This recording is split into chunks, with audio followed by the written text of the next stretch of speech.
Ward 39 में इस बार चुनावी समीकरण बिल्कुल बदल चुका है, जहां पर बसपा प्रत्याशी शेखर त्यागी ने बीजेपी को ज्वाइन किया और वार्ड 39 की चुनावी समीकरण को बिगाड़ कर रख दिया है।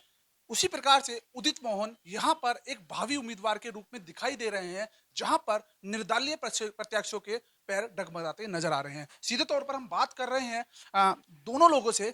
शेखर जी, बहुत बहुत शुभकामनाएं, आपने बीजेपी ज्वाइन की। बहुत बहुत धन्यवाद। मैं आपको बताना चाहता हूँ 2019 में मैंने बीजेपी ज्वाइन करी थी। 2019 में ही मैं पार्टी का हम्म, सक्रिय सदस्य बना हूँ, जो आज भी हूँ। हम्म, और बहुत खुशी का पल है ये कि मैं इस वार्ड 39 से 2012 से 16 तक पार्षद रहा हूँ। हम्म, अनुभव रहा है, विकास की हर चीज़ पता है क्षेत्र की। मेरे छोटे भाई हैं, मेरे क्लासमेट भी हैं, मेरे दोस्त भी हैं और मित्र भी हैं। हम्म, तो जब पता चला कि उदित जी को पार्टी ने विश्वास जताकर उदित जी पे विश्वास करा और टिकट दिया है, तो हमसे जानन जाने में एक भूल हुई, हम भी नॉमिनेशन भर आए, लेकिन उस भूल को स्वीकार करते हुए और पार्टी का दिशा निर्देश मानते हुए, जिसमें मुख्य रूप से हमारे शहरीय विधायक माननीय अतुल गर्ग जी, हमारे जनप्रतिनिधि अतुल गर्ग जी के माननीय राजेंद्र मित्तल मेहदी वाले जी और हमारे भाई हमारे अनुज मित्तल जी, सभी ने और क्षेत्रवासियों ने जब हमें सलाह दी और हमने अपनी गलती स्वीकार करी और उसके बाद हमने भाई को पूर्ण रूप से समर्थन दिया है। पहले 1000 वोटों से विजय हो रहे थे उदित भाई, लेकिन अब 2000 वोटों से प्लस विजय होकर इस वार्ड में विकास कार्य कराएंगे और मेरा पूर्ण समर्थन, पूर्ण सहयोग, और जहां जहां हमें लगेगा विकास की कमी है, हम उन गलियों में विकास कार्य पूर्ण कराएंगे। देखो, पार्टी बहुत विश्वास करती है अपने कार्यकर्ताओं पर और बहुत सोच समझ के समिति होती है, क्योंकि भारतीय जनता पार्टी विश्व की सबसे बड़ी पार्टी है और पूरे नियमों के साथ हर चीज नियमों में होती है और कमेटियों द्वारा घोषित होती है। पहले पार्टी ने हिमांशु लव जी पे विश्वास करा, भरोसा जताया, क्षेत्रवासियों ने भरोसा जताया, बहुमूल्य वोटों से उन्हें 2730 वोट प्राप्त हुई। मैं उस समय दूसरे नंबर पर रहा, 2570 वोट लेके मैं भी मैदान में आया, लेकिन जीत उनकी थी। हमें लगा विकास कार्य कराएंगे, परंतु जो पार्टी का विश्वास था, क्षेत्रवासियों का विश्वास था, उन्होंने दोनों ही चकनाचूर कर दिए, गाड़ियों से नीचे उतरे नहीं।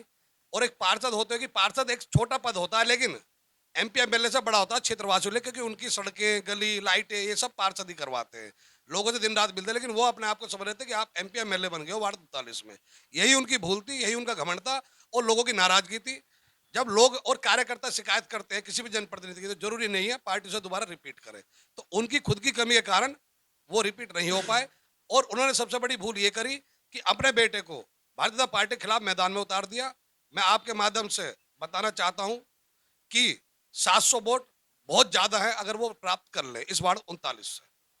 उदित जी, आपको बहुत बहुत शुभकामनाएं। आपको बीजेपी ने पार्षद प्रतिनिधि के यहाँ पे चुना है, तो सबसे पहले बहुत शुभकामनाएं आपको। और कहीं ना कहीं देखा जा रहा है कि इस बार जय और वीरू की जोड़ी काम करेगी वार्ड 39 में। पूरी तरीके से करेगी।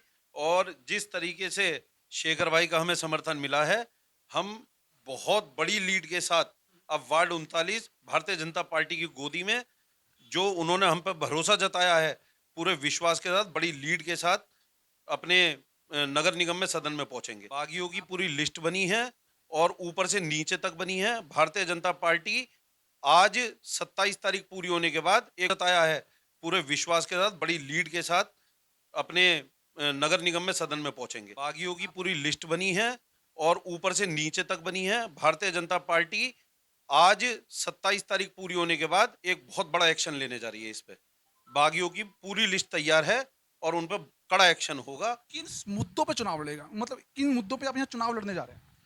हमारा जो मुद्दा है, जो विकास कार्य पिछले दिनों रुक गए थे, उन्हें पूर्ण रूप से किस तरीके से वो सही हो। हर किसी के मन में मोदी जी, योगी जी को लेकर जो सम्मान है, वो जागृत रहे, क्योंकि हमें भारतीय जनता पार्टी के कैंडिडेट है। विश्व की हमारी सबसे नंबर 1 पार्टी है। उन्होंने मुझ पर विश्वास जताया है। हर विकास कार्य को जल्दी से जल्दी, हर प्रतिनिधि, जो भी हमारे राज्य मंत्री हैं, हमारे एमएलए साहब हैं, हमारे एमपी साहब हैं, बड़े से बड़े काम को उनके लेटर के माध्यम से, अपनी निधि के माध्यम से पूरा कराना है। पूरी योग्यता के साथ उनके पूरे अपनी जनता को विश्वास में लेकर चलना है। नासरपुर गांव एक बहुत बड़ा विषय रहा है यहाँ पे। नासरपुर ही गांव से चुनाव जीता और आने जाने की बातें कही जाती हैं, लेकिन देखा जा रहा है कि नासरपुर के लोग बीजेपी के कार्यकर्ताओं से, चाहे पार्षद से, बहुत दुखी रहे हैं कि उनका कहना है साफ तौर पर यहाँ पे कोई आया नहीं। तो उन्हें कैसे मनाया जाएगा? शेखर उनका मेन एक मुद्दा रहेगा उन्हें मनाने का, या आप किस तरह? देखिए, नासिरपुर के नाम से ये वार्ड जाना जाता है और जो भी पिछले दिनों नासिरपुर गांव में विकास कार्य नहीं हो पाए हैं, सबसे पहले उन पे ध्यान दिया जाएगा। और क्योंकि नासिरपुर गांव से जो भी प्रत्याशी भारी मतों से निकलता है, वही भारी लीड से जीतता है, वही विजय बनता है। और अब हमारे साथ शेखर त्यागी जी हैं, उसी लीड की मैं आपसे जिक्र कर रहा था, वही बहुमत हमें मिलने जा रहा है। और अब जो निश्चित जीत होगी वो नासिरपुर गांव के साथ, पूरे विकास के साथ, सबसे पहले नासिरपुर गांव का विकास होगा।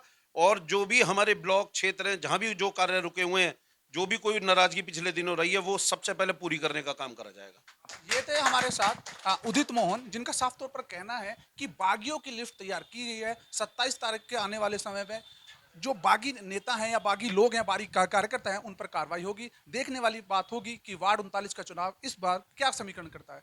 गाजियाबाद से मोहित नागरिक रिपोर्ट, कैमरामैन राजू तिवारी के साथ। धन्यवाद।